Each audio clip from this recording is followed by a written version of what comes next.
masa yang bagi saya nanti-nantikan untuk saya mencari alasan untuk berjumpa dengan saudara mara untuk merapatkan silaturahim. Kemeriahan tu dirasai bila bersama dengan keluarga, lepas tu dapat pergi berkunjung ke rumah saudara mara. Bermaaf-maafan, berkumpul beramai-ramai dan saat beramai-ramai lah saya rasa ikatan saudara, sahabat dan rakan-rakan.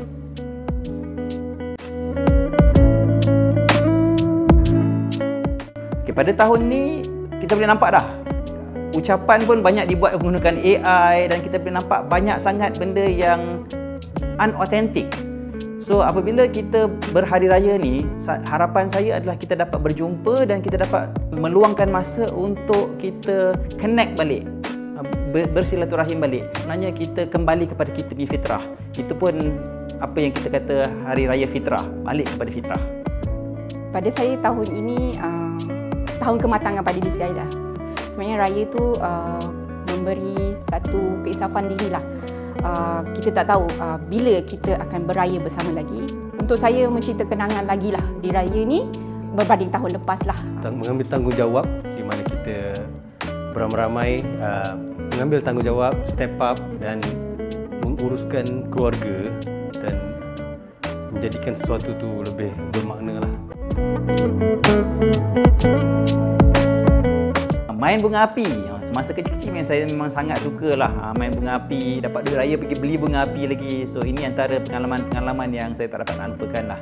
Beraya dekat kampung dengan atuk nenek yang masih ada pada ketika itu, dan suasana dia sangat berbeza lah dengan perayaan yang kita ada kebelakangan ini. Saya rindu kami ramai-ramai berjalan, kita pergi rumah ke rumah.